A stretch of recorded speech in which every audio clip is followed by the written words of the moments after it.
Yo, yo, yo, welcome to the show. So, I'm here to review Migration, released by Illumination.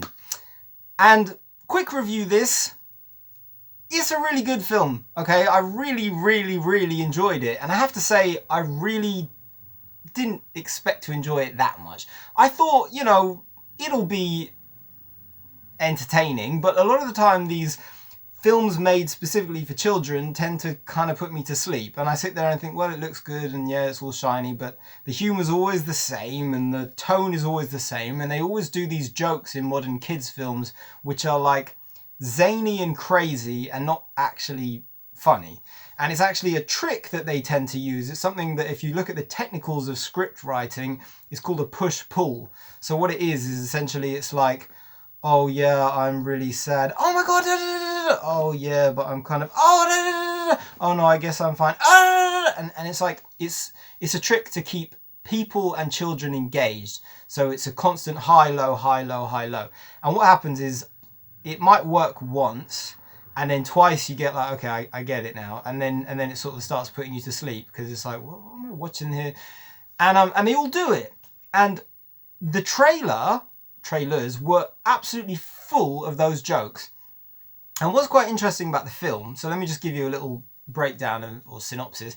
The film is what you'd expect, okay? Migration. It's a group of ducks who decide to fly to Jamaica, okay? But the film has a bit more meaning and depth than that, because really it's about a husband who wants to stay at home and never see the world and keep his children safe, and the wife and the children want to see the world and have adventure and have an exciting life.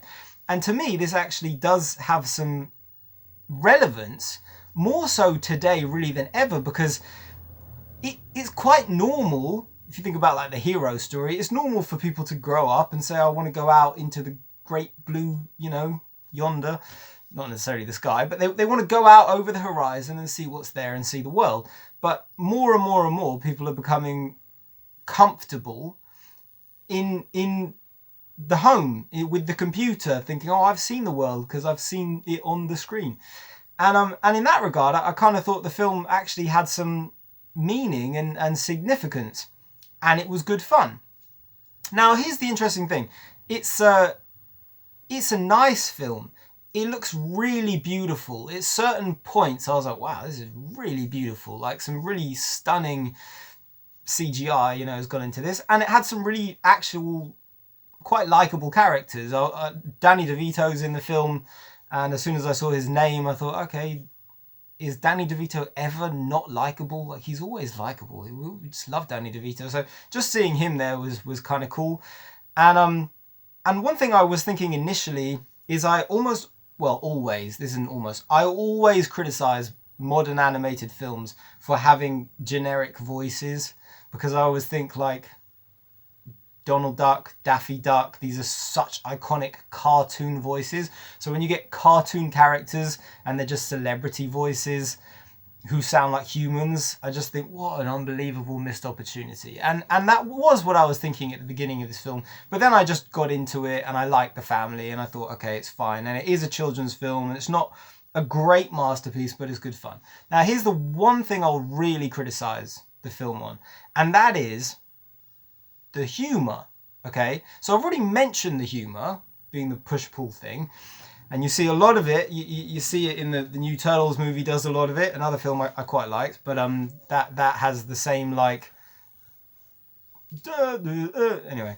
But the thing that I find very odd about it is it's really clear in this film that humor is not the forte of the filmmaker, the director, the writer.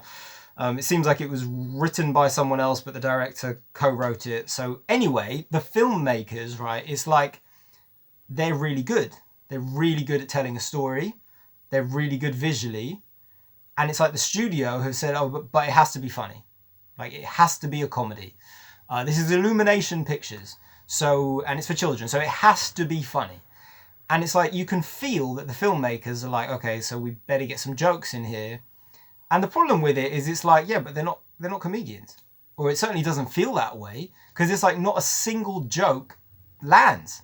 And there were kids in the audience, and I didn't hear anyone laughing.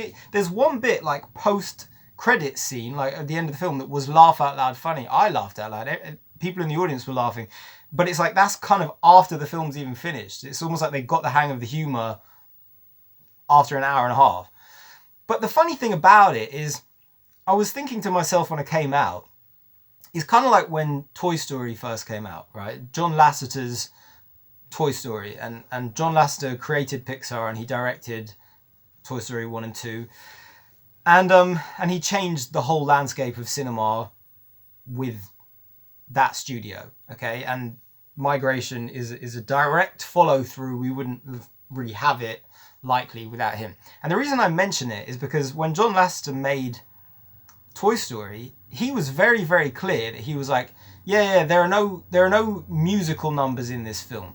Okay, there's going to be music in it, but there's no sing-along, right? We're not going to have a musical where all of a sudden Woody just busts out singing.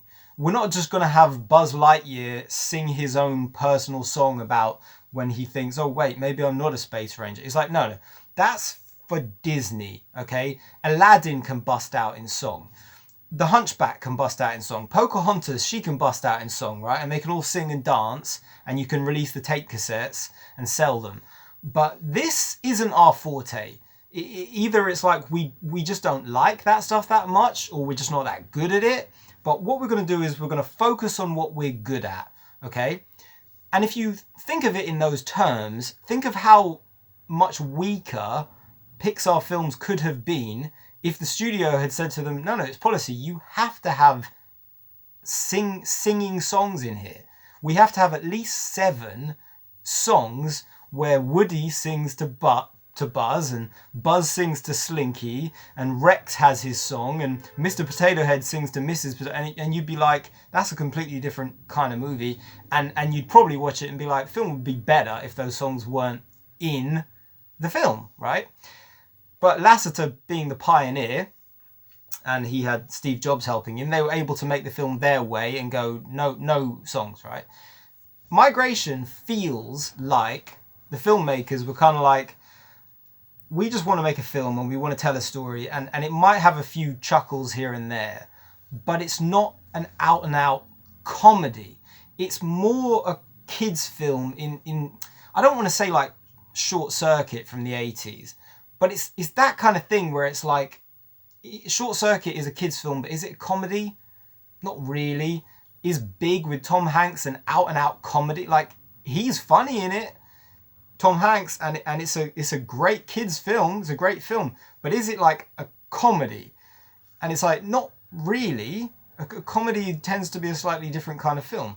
So in that regard, the worst thing about the movie is this comedy that's forced in.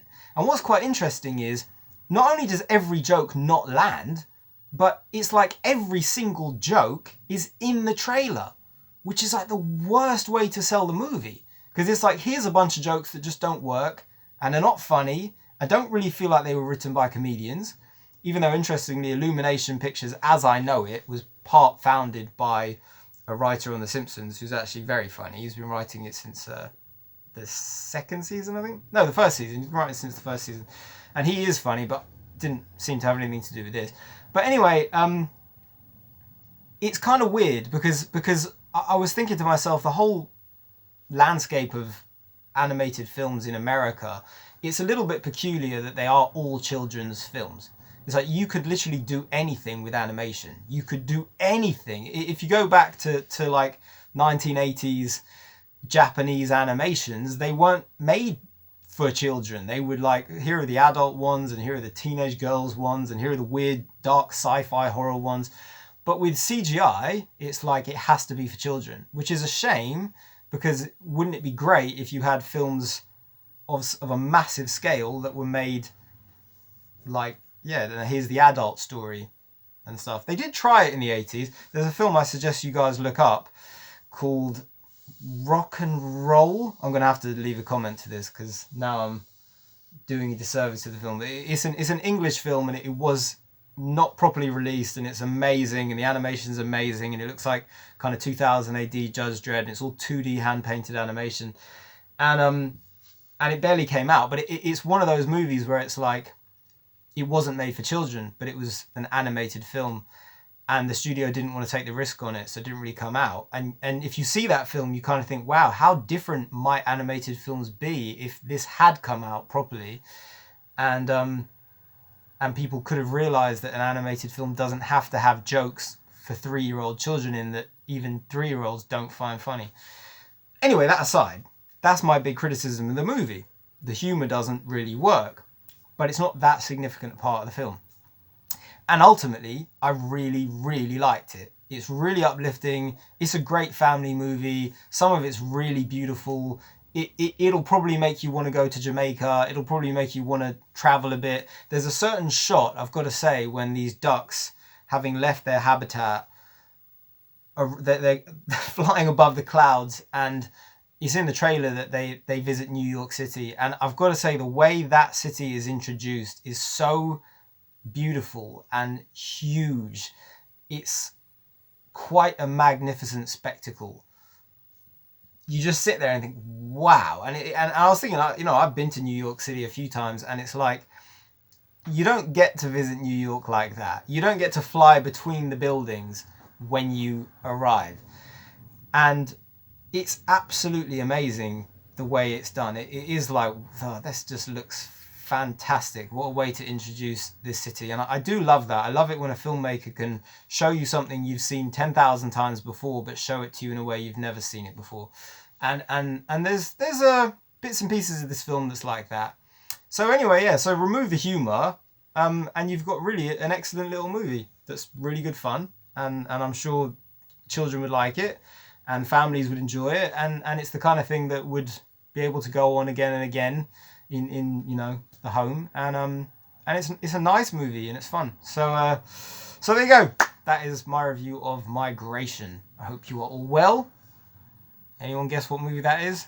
You win 2 points if you can guess. All right, take care. Bye bye.